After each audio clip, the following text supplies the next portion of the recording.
A gente vai falar primeiro o que é personalidade, caráter e o temperamento, tá?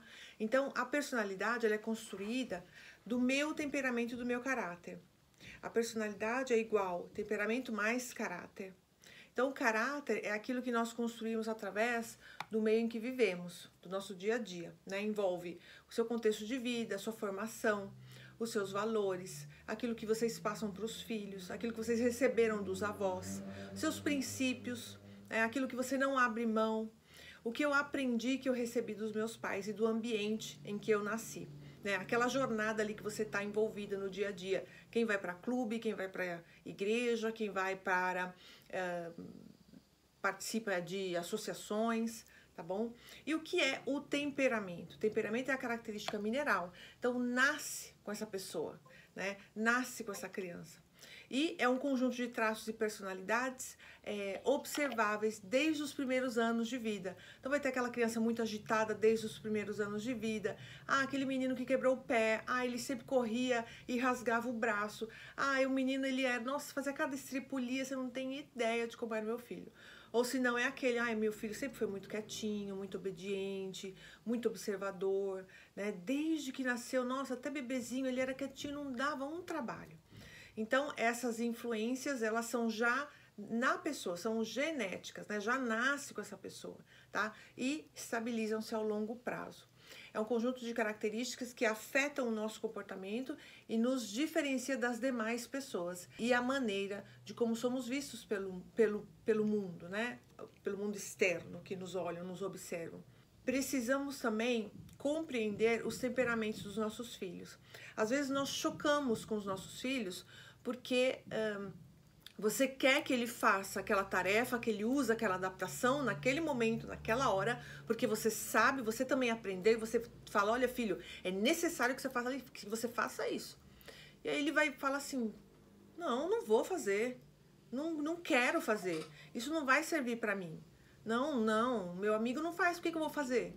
Então, entendendo o temperamento dele, você vai chegar no seu filho com a mesma intenção de fazê-lo usar as adaptações, de mudar o método como ele estuda, mas de uma forma diferente, mais assertiva, tá? É isso que a gente vai ver aqui. Então, basicamente, os temperamentos são 4, tá? O colérico, o sanguíneo, fleumático e o melancólico. Os temperamentos, eles têm pontos fortes e pontos fracos. Aqui a gente não quer nem ressaltar quais são os pontos fortes, nem os pontos fracos, mas nós queremos uni-los para que um ajude o outro. Quando tiver muito excessivo o ponto fraco, você já sabe o ponto forte do seu filho, então você vai lá e chama o ponto forte dele para descer o ponto fraco e o ponto forte subir. A gente vai ver alguns aqui, tá? Eu não vou falar todos, porque tá na plataforma, vocês podem ver lá, pra gente ir direto para as adaptações. Mas eu vou ressaltar alguns aqui para vocês. Um exemplo, né, prático, assim, que acontecia comigo aqui em casa. Eu não era organizada até saber da minha dislexia. Então, até os 38 anos, eu era bem desorganizada, eu não lembrava das coisas, eu não era constante.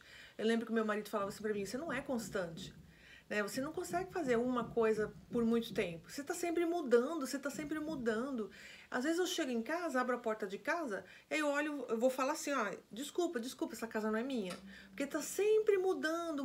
Só que assim, eu sou eu era, né, uma inconstante econômica. Eu não mudava móveis toda hora, comprava móveis novos. Eram os mesmos móveis, eu só mudava, né, de lugar. E isso me chamou a atenção quando ele falou isso pra mim. E quando eu fiz o teste e descobri a dislexia, eu falei, poxa, peraí, se eu não me organizar, se eu não tiver constância, se eu não fizer uma coisa por vez, eu nunca vou fazer nada.